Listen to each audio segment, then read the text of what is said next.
Salam, hörmətli izləyicilər. Artıq yeni 2 qanun qəbul olunub, biri daha düzgün qəbul olunub. Avqustun ayının 1-dən 2026-cı ilə digər isə müzakirə olunub. Bu qanundan nədir? Qısa qeyd edim, mən hüquqşünas Zaur Seyidzadə.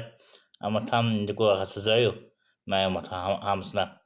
Əvvəlcədən onu qeyd edim ki, YouTube kanalı şort bölməsində olmayacaq. Girin tam videoya baxın. Mən YouTube kanalının şort bölməsində qısa adını yazıram, hörmətli izləyicilər, və altında yazan ki, tam video YouTube'da. Oradan girin baxın, hörmətli izləyicilər. Eyni zamanda onu qeyd edin ki, mənim diktor səhifəmdə olmayacaq. Orada da YouTube kanalı var. Girin baxın, hörmətli izləyicilər. Yalnız bunun məlumat hissəsi olacaq hardasa 3 dəqiqədə. İndi isə hörmətli izləyicilər, qısa onu bildirin ki, bir kartların istifadə olmasına məhdudiyyət qoyulur. Yəni ki, gündə 5 dəfədən artıq kartdan karta pul köçürə bilməzsiniz. Ay ərzində də 20 manatdan artıq, hörmətli izləyicilər. Digər məlumatsa, işləyənlərə, hörmətli izləyicilər, artıq o müzakirə olunur. Kim işləyirsə, əlavə pul tutulacaq ki, sabah işdən çıxdıq krediti ödəməsi üçün, hörmətli izləyicilər. Yəni artıq vətəndaş ödəməyəcək. İşdən çıxdıqdan sonra özündən asılı olmayan səbəbdən əgər işdən çıxırsa ödəməyəcək. Həmin sığorta pulunu tutulacaq. Yəni bir sözlə vətəndaşlardan belə əlavə pul tutulacaq. Mən hər iki qanunu hesab edirəm ki, nisbət tərəfi olduğu kimi mənfi tərəfləri də var. İndi bu barədə danışacağıq. İndi bir yerdə hörmətli izləyicilər, qulaq asaq birinci qanundan ki, Avqustun ayının 1-dən 2026-cı ildən kartlara hansı məhdudiyyət qoyub, niyə qoyub? Bir yerdə qulaq asaq, hörmətli izləyicilər. Bu məlumatı, hörmətli izləyicilər, Baku TV yayıb. Qeyd edin ki, əl arabasında olan şəxs kimi bu qanundan daha çox əlilliyi olan şəxslər və yaşlı şəxslər əziyyət çəkəcək. Eyni zamanda digər vətəndaşlar. Bir yerdə qulaq asaq, amma dediyim kimi tam video YouTube kanalında olacaq. Və videonun adını yazan tam video YouTube'da. Oradan girin baxın. Eyni zamanda YouTube kanalı dediyim kimi TikTok səhifənin profilində var. Oradan girin baxın və qulaq asaq, hörmətli izləyicilər. Kartdan karta köçürülmələrdə yeni limitlər qüvvəyə minib. Məlumata görə avqustun 1-dən etibarən tətbiq olunan yeni qaydalara əsasən gün ərzində kartdan karta maksimum 5 dəfə köçürmə ehtimalı, 5 dəfə köçürmə etmək və 5 köçürmə qəbul etmək mümkündür. Kartdan karta köçürmələrin aylıq ümumi limiti isə 20.000 manat olaraq müəyyənləşdirilib. Şəxsin özünə məxsus kartla arasında köçürülmələrdə isə bu məhdudiyyətlər aid edilmir. İndi isə yeni qaydaların detalları barədə ətraflı məlumat almaq üçün iqtisadçı ekspert Rəşad Hüseynlə canlı bağlantı yaradırıq. Salam Rəşad bəy, tətbiq edilən yeni qaydaların məqsədi nədir? Ümumiyyətlə bu cür limitlərin tətbiq edilməsi nə edilməsinə nə səbəb olub? Buyurun, eşidirik sizi.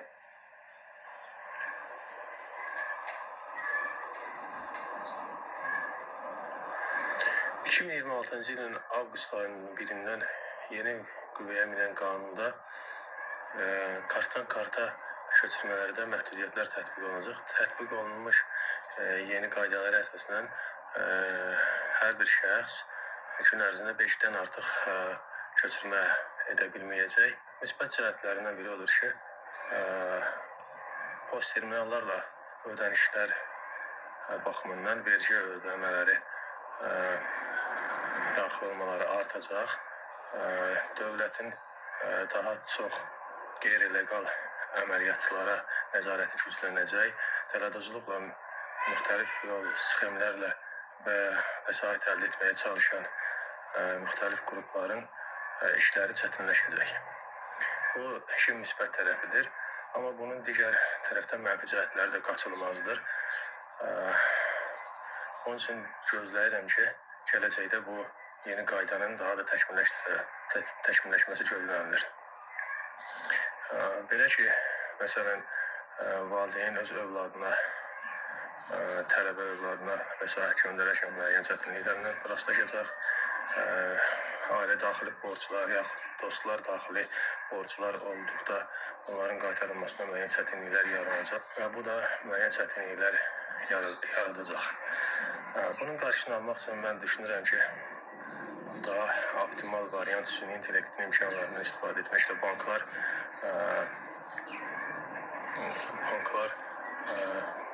bir karta müxtəlif mənbələrdən gələn kütləvi ödənişlərə olan nəzarəti artırsınlar və bu yolla daha riskli mənbələri müəyyənləşdirib onunla mübarizə aparsınlar. Düşünürəm ki, gələcəkdə müəyyən çətinliklər yaranmaması üçün belə kartlar arasında, belə vətəndaşlar arasında fərqlər süni intellekt üzərindən müəyyənləşdirilsin və optimal bir variant olaraq həm qeyri-legal çirkli pulların yığılması, tələtusluğun aradan qaldırılması həll olunsun, həm də vətəndaşların müəyyən çətinliklərlə üzləşməsinin qarşısı alınsın.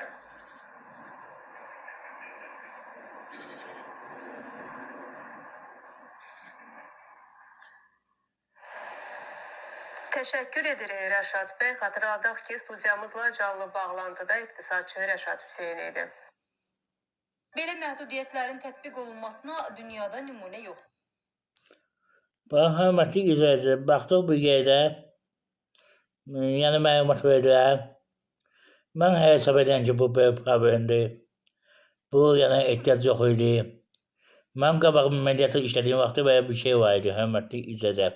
Mənim beynəlxalqlıq bankda kartım var idi. Həmin kartın böyünə bitişik idi. Yəni, nə qazanılırsa ona vergi tutulurdu. Həmin üsul digər kartlara da edə bilərdim. Amma belə deyək, vətəndaşlar gedib 5-dən artıq əməliyyat edə bilməz kartın qadı. O artıq böyük bir problemdir, hörmətli izləyici. Mən bunu əl arabasında bir şəxs kimi deyəm. Mənim bütün işlərim belə deyil, kartla, yəni ki, kartın pul keçirmədən olur. Mən özüm gedə bilmədiyim qədər dostlarıma, yoldaşlara pul ödəyən deyən gedim, falan şey alın, gətirin verin mənə. Falan şey, falan gedin, həll edin. O artıq problem olacaq. Siz nə düşünürsünüz, onu şərh yerinə yazın və videonu bəyənin, bu barədə bütün şəxslər bilsinlər. Artıq qanun qüvvəyə minib, yanvarın 1-dən. Üzrüstən yanvar yox, avqust ayın 1-dən. Hörmətli izləyici, 2026-cı ildən nəzərəm. Gündə 5 dənədən artıq əməliyyat edə bilməzsiniz. Və keçən digər məlumata artıq belə deyəm, kreditlərlə bağlı yeni qanun müzakirə olunur, yeni mexanizm müzakirə olunur. Yeni mexanizmə görə, hörmətli izləyici, artıq müzakirə edilir ki, işləyənlərdən nə qədər pul tutulsun, güya ki, işdən çıxdığı zaman, yəni ki, onun yerinə kredit ödənəcək.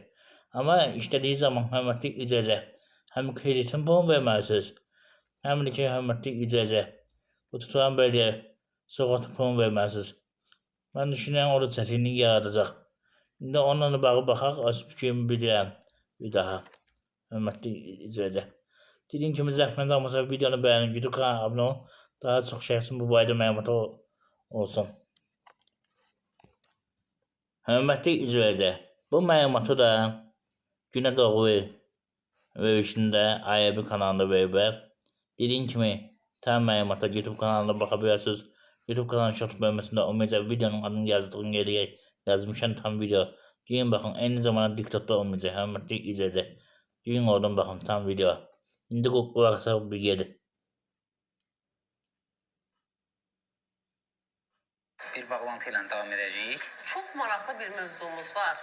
İşdir də, dünyanın işidir. Həmişə belə müəyyən mövzulardan danışanda deyirəm ki, heç nədən sığortalanmamışıq, hər an hər şeylə üzləşə bilərik. İşdir də, oldu elə, olmadı belə. Yaxşı işləyirsiniz, qazanırsınız, amma birdən-birə iş yeri bağlandı. Ya nəsə oldu, siz işdən çıxmalı oldunuz. Amma o işinizə güvənib, o əmək haqqınıza güvənib, siz bankdan kifayət qədər kredit götürmüsünüz. İndi sizin işsiz olduğunuz dönəmdə ay onların ödəyə bilməyəcəksiniz də, artıq məlum olduğu kimi bəlirli bir gəliriniz yoxdur. o kreditləri sizin sığorta hesabınıza ödənməsi nə qədər mümkündür? Belə olan halda hansı formada sizə dəstək ola bilir? Bizim ödədiyimiz o məbləğlər, sığortalar, bunlar işləyəndə hər şeyə pul ödəyirik axı hər sahədə. Bu bizim köməyimizə necə çatır? Bax, deputat Aydın Hüseynovla bu mövzunu müzakirə edəcəyik. Məncə çox maraqlı mövzudur, çox önəmli mövzudur. Baxaq görək Aydın bəy nə deyir? Sabahınız xeyir olsun Aydın bəy. Şimdi dikkatle kulağısın hürmetli izleyiciler. Bakın görün defterde Aydın Bey ne diyor bu bayada. Dikkatle bakın hürmetli izleyiciler. Necəsiz? Təşəkkür edirəm. Aydın bəy, bu yeni kredit sığortası mexanizmi hazırlanır deyirlər. Bu necə işləyəcək ümumiyyətlə? Ümumiyyətlə, sığorta bazarı geniş bir bazardır və iqtisadiyyatda önəmli bir xüsusi çəki malikdir. Və hal-hazırda, bayaq sizin təqdimatda da mən dinlədim, hal-hazırda deməli, kreditlərin ödənməsi üçün iki sığortalı istiqamət var. Birinci, əgər dünyasını dəyişərsə, kredit götürən, ikinci, iş qabiliyyət bitirərsə. Və bunun özü o zaman sığorta şirkətləri tərəfindən müqavilədə göstərilən şərtlər daxilindədir. Yəni, burada mütləq deməli, müqavilə olmalıdır, sığorta müqaviləsi. İndi yeni bir istiqamətdə əlavə olunub, bu istiqamətlə, deməli, biz dedik, birinci dünyasını dəyişərsə, vəfat edərsə, iş qabiliyyətini itirərsə, ikinci, deməli, özündən asılı olmadığı səbəbdən iş yerini itirərsə. Yəni, tutar ki, ixtisara gedə bilər, bu və digər səbəbdən iş yerini itirə bilər. Həmin bu, deməli, istiqamətdə də artıq sığortalanma prosesinin həyata keçməsi ilə bağlı qaydalar hazırlanır. Əlbəttə, bu Hürmetli izleyiciler. Şimdi ben bunun izahını vereceğim nedir? Ama dikkatle baka göre ne diyor ondan sonra hürmetli izleyiciler. Bakaq. deyək ki, müəyyən hüququ qüvvəyə mindikdən sonra iş yerini itirən, bir daha qeyd edirik, özündən asılı olmadan ilk yerini itirən vətəndaşlar da kredit ödənişləri vardır. Həmin bu kreditlərin ödənişi sığorta edən sığortacı tərəfindən həyata keçiriləcək. Bu icbari olacaq, yoxsa kim istəsə qoşulacaq? İcbar olmaz yəni. Bəli. Bu icbari olacaq, yəni hamı qoşulmalı olacaq, yoxsa kim istəsə o seçəcək onu azad şəkildə? Çox güman ki, yəni burada məsələ nədir? Bu qaydalardan asılıdır. Qaydalar ondan ibarətdir ki, əsasən deyək ki, bir çox sığortanın özü, əmlak sığortasıdır, digər sığortalardır. Burada belə deyək ki, kredit götürərkən onun bağladığı müqavilədən asılıdır. Əgər müqavilə bağlayacaqsa, çünki burada ödəniş həyata keçirməlidir. Bu ödənişi həyata keçirmədən, əlbəttə, o sığorta fondlarında bu ödənişlər yığılır, sonra isə ödəniş üçün bir maliyyə məbləği yaranır. Ona görə bu məsələlərə baxılır, təhlil olunur və yeni qaydalardan sonra bütün detalları ilə bağlı həm ictimaiyyətə, həm də ki, bir qanunvericilik toplusu şəklində bu geniş ictimaiyyətə çatdırılacaq. Amma Aydın bəy, bir məsələ də var. Məsələn, mən kredit götürürəmsə, nəyəsə imkanım çatmır deyə kredit götürürəm də, maaşla o məsələni həll edə bilmirəm deyə. Onun məbləği nə qədər təxminən götürülür ki, yəni mən onu hiss eləməyim, yoxsa necə olacaq yəni? Onsuz da pul tapa bilmirəm, aldığım kreditdə də ödəyəcəm onu. Mən sizə bax. Aparıcı burada tamamen düzgün sual verir. Dikkatle bakın. Yəni, bilirsiniz ki, kreditlərin şərtləri var, hansı kredit götürür, istehlak krediti yoxsa digər istiqamətlərə yönələcək biznes sahəsi ilə bağlıdır, güzəştli kreditlərdir. Yəni, kreditlərin bir çox növləri var və həmin bu kreditlərin növlərinə uyğun olaraq da sığortalama prosesi deməli, həyata keçiriləcək. Bu bəs nə vaxtdan tətbiqi nəzərdə tutulur? Bu məbləğ var və məbləğdə hansı faizlərlə razılığa gəlinir, hansı müddətdə ödəniləcək, Yəni bütün bu hər bir şərtin daxilində və deməli bunlar öz əksini tapacaq. Hadi müəllim, bunun nə vaxt həyata keçirilməsi, tətbiqi planlaşdırılır sizcə? Hansı mərhələdədir? Mərkəzi Bank və digər maliyyə institutları tərəfindən bu qurulur. Ona görə hesab edirəm ki, yəni bu yaxın müddətlərdə yəni öz həllini tapa bilər. Aydındır. Təşəkkür edirik. Çox təşəkkür edirik. Maraqlı məsələdir əslində. Niyə də olmasın yəni? Bilmirəm. Yəni dediyim kimi əslində o anda neçə nəfər bunu seçəcək bilmirəm. Çünki yəni onsuz da sən krediti niyə götürürsən? Tamamen düz deyim. Aparıcı dilində öz fikrini deyəcək. Mən də deyəcəm, baxın axıra qədər. Zəhmət olmasın. Deməli, məsələ burada nədir baxaq. Hansısa problemini həll eləməyə. Bir də onun üstündə mən əminəm ki, bu elə az-maz məbləğ də olmayacaq. Bəli. Adam bunu seçəcəkmi? O da var da. Onsa sən krediti zorla ödəyirsən. Sığorta ödənişlərini ona əlavə etsə bilmirəm. Yəni mənim işim, işdən çıxmağım Hər halda fikirləşib bilmirəm nə qədər adam üçün. Bu maraqlı məsələdir. Mən əslində bu mövzuda çox istəyərdim ki, məsələn, elə bir mexanizm hazırlasınlar ki, bu sığortadan daha çox, məsələn, mən işlədiyim müddətdə mənim pensiya fonduma yığılan məbləğlər var da. onlardan götürə bilir. Onlardan götürə bilərdim heç olmasa. Ondan əlini üz. O bizim O bizim də o vermirlər. Onu bilmirəm necə çıxarım orada. Ev alanda deyirəm. Hərriysən, Hər yerə fırlayıram ki, bəlkə o da gündəmə gəlsin. Yox, ondan əli üz. O elə kilit vururlar ki ona. Ona görə də İstəyirəm oradan sonra bir çıxış yolu tapım. Ora yığılıb qalıb, orada göz dağı kimi durur. Burada da kredit ödəməkdən canımız çıxır. Verin xərcləyək də onu. Valla onu gəh sağlamlıq məsələsində deyirəm. Gah deyirəm, nə bilim, kredit çox olanlara, ev alanlara hansısa bir formada güzəşt tətbiq edin. Necə edirsiniz, eləyin, o pul Yolunu tapın, orada hə. yatmasın. Bir işimizə yarasın da biz yığmışıq o pulu nəticə etibarilə bizim həqiqətən. pulumuzda. Haqq edirik 65 yəni. yaşa kim görəcək, görməyəcək. 65 yaşa qədər mən kredit ödəyəcəm. Yəni belə baxanda adamın gözü qaralır. Çətin məsələdir. Amma kimsə istəsə sığorta etdirmək, etdirəcək də. bəli. Bilirsiniz, həmin qanunda boşluğa var. Mənim fikrimə görə. İndi bu dəqiqə işçiləri 70 sen çıxardığa məcburi. Və yaxud deyirlər, ərzə yazı gəldi çıx işdən. İnsan da gedir, ərzə yazı çıxır. Bu qanunda mən belə başa düşən ancaq o harda qüvvədə olacaq ki, iqtisad olsun, şirkət bağlansın.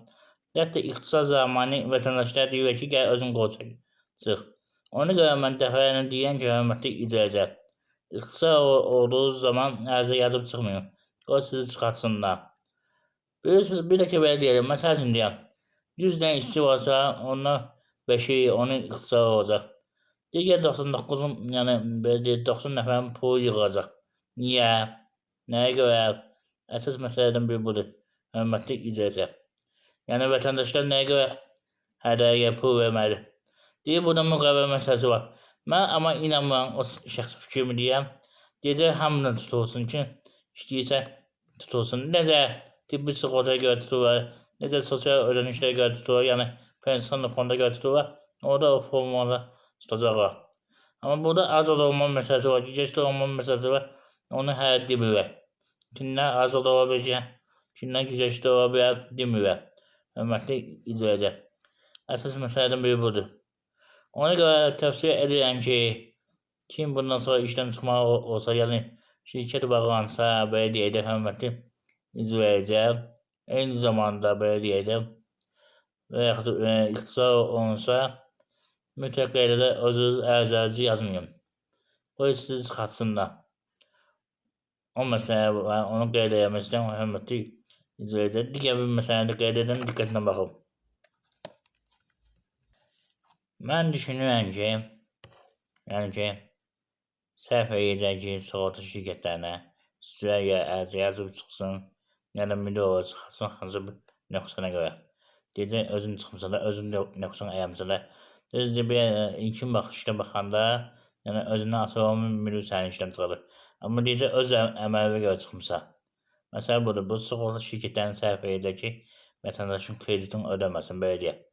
Digər məsələ ondan ibarətdir ki, hörmətli icracı, yəni qısa zaman işdən çıxırsınızsa və yaxud da şirkət bağlanı işdən çıxırsınızsa, sizə işsizlik müavinəti ödəməlidir. Onu da yəqin ki, ödəməyəcək, deyəcək ki, kredit ödəyirsə həmin pula çıxır. Hörmətli icracı, mən belə düşünürəm. Yaşaya görə qanun necə qəbul olunur?